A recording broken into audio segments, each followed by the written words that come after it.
আসসালামু আলাইকুম। হ্যালো বন্ধুরা, নিয়ে চলে এলাম আরেকটি ব্লগ ভিডিও নিয়ে। তো দেখেই মনে হচ্ছে কোথাও একটা যাচ্ছি, কিন্তু কোথায় যাচ্ছি? হ্যাঁ, ঠিকই ভেবেছো যে টিচার্স ডে এর জন্য স্কুলে যাচ্ছি আমরা। তো এই ভিডিওটা অনেক দিন ধরেই ভাবছি আপলোড করব, কিন্তু সময় আর হয়ে ওঠে না যে দিনকে আমি আপলোড করব। তাই আমরা সব বন্ধুরা মিলে চলে গিয়েছিলাম স্কুলে, গার্লস স্কুলে। সেখানে আমার সমস্ত ছাত্রছাত্রীদের সাথে ছবি তুললাম, সেলফি তুললাম। এটা হলো মোমের পুতুলের। তারপর বীর পুরুষের ছাত্রীরা, যে বীর পুরুষটা আমি ক্লাস 8-এ নিজে করেছিলাম, তারপর আবার একটা চান্স পেলাম ছাত্রীদেরকে শেখানো।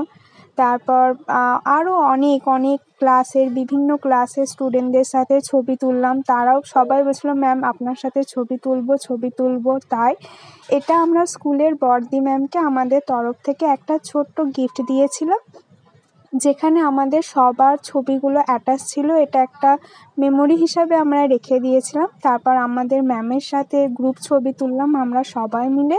এটা আমাদের স্কুল থেকে দেওয়া হয়েছিল, গোলাপ ফুল আর পেন দেওয়া হয়েছিল, যেটা দেখতে খুবই সুন্দর ছিল। আমাদেরকে বরণ করে নেওয়া হয়েছিল, প্রত্যেকে একটা করে গোলাপ ছিল হাতে, একটা করে পেন ছিল। তারপর তো খাওয়া দাওয়া তো আছেই, চিকেন ছিল আর অনেকটা কোয়ান্টিটি ছিল, অনেকটা পরিমাণে বেশি। যে চিকেন খাবে না তার জন্য পনিরেরও ব্যবস্থা ছিল। আর আমরা খুব আড্ডা করে, খুব মজা করে আমরা খেলাম। আর রান্নার কথা তো কী বলবো, এত ভালো রান্না হয়েছিল। তারপর ছাত্রছাত্রীরা, তারপর আমরা মিলে একটা গ্রুপ ছবি তুললাম এবং সেখানে আমাদের খুবই মজা হলো। তারপর অনুষ্ঠান চলছিল, এখানে টিচার্স ডের অনুষ্ঠান চলছিল, যে অনুষ্ঠানে কিছু কিছু জনকে আমরাও শিখিয়েছিলাম নাচ গান আবৃত্তি।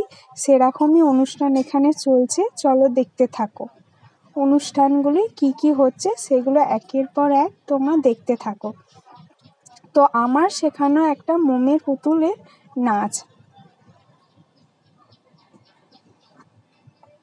এখানে আমি ক্লাস 6-এর মেয়েদেরকে মোমের পুতুল নাচটা শিখিয়েছিলাম এবং অনুষ্ঠানের দিন তারা সেই নাচটি করছিল আর অসম্ভব পরিমাণে সুন্দরভাবে তারা সেই নাচটি নেচেছিল, খুবই ভালো লেগেছিল। তো নিয়েছিলাম অনেকজনকেই, কিন্তু 4 জন সিলেক্ট হয়েছিল, আর বাকিগুলো আসতে পারেনি কোনো বিশেষ কারণের জন্য। কিন্তু সবাই খুব ভালো নেচেছিল, সবার নাচটাও খুব ভালো হয়েছিল। আর আমি ওখানে পাশেই বসে বসে দেখছিলাম যে কিভাবে তারা নাচছে, এবং আমার খুবই ভালো লেগেছিল যখন তারা নাচছিল। আমি তো খুব এক্সাইটমেন্ট হয়েই ওখানে বসেছিলাম, আর হয়ে যাওয়ার পর তো আমি জোরে জোরে হাততালি দিচ্ছিলাম, বা খুব সুন্দর নেচেছে।